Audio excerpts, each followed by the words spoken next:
ब्राह्मण और 3 ठग।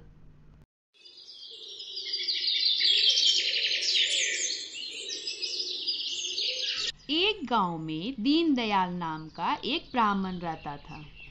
एक दिन वह दावत में गया जहां उसे यजमान से एक बकरी मिली। वो उसे खुशी खुशी उसे लेकर अपने घर जा रहा था। रास्ता लंबा और सुनसान था। आगे जाने पर रास्ते में उसे 3 ठगों ने देखा और सोचा क्यों न इसे ये बकरी हथिया लिया जाए। तीनों ठगों ने ब्राह्मण के कंधे पर बकरी को देखकर उसे हथियाने की योजना बनाई और तीनों थोड़ी थोड़ी दूरी पर खड़े हो गए। जैसे ही ब्राह्मण आगे की ओर बढ़ा, पहले ठग ने ब्राह्मण से कहा, पंडित जी, ये क्या अनर्थ कर रहे हैं आप? अपने कंधे पर ये क्या उठा कर ले जा रहे हैं? आप तो ब्राह्मण हैं, ब्राह्मण होकर कुत्ते को कंधे पर बिठा कर ले जा रहे हैं। ब्राह्मण ने क्रोधित होकर कहा, पागल हो या अंधे हो गए हो? देख नहीं रहे हो, यह कुत्ता नहीं बकरी है। देखो पंडित जी, मेरा बताने का काम था। अगर आपको कुत्ता ही अपने कंधे पर ले जाना है तो ले जाओ, मुझे क्या, आप जानो और आपका काम जाने। और ब्राह्मण फिर से चल पड़ा। थोड़ी दूर चलने के बाद ब्राह्मण को दूसरा ठग मिला।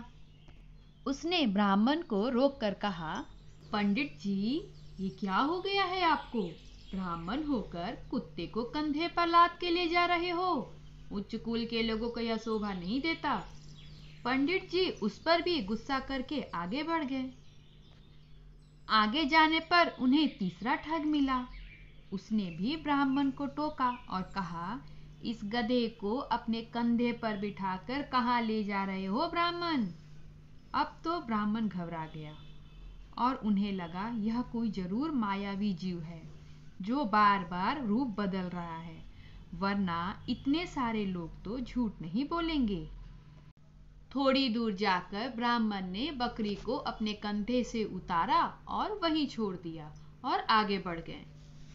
इधर तीनों ठगों ने उस बकरी को हथिया लिया और उस ब्राह्मण की मूर्खता पर हंसने लगे।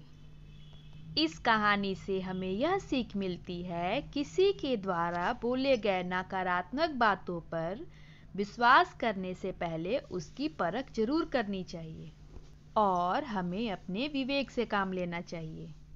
अगर ब्राह्मण ने विवेक से काम लिया होता तो ठग कभी सफल नहीं होते। Please like, share and subscribe. मिलते हैं नेक्स्ट स्टोरी में।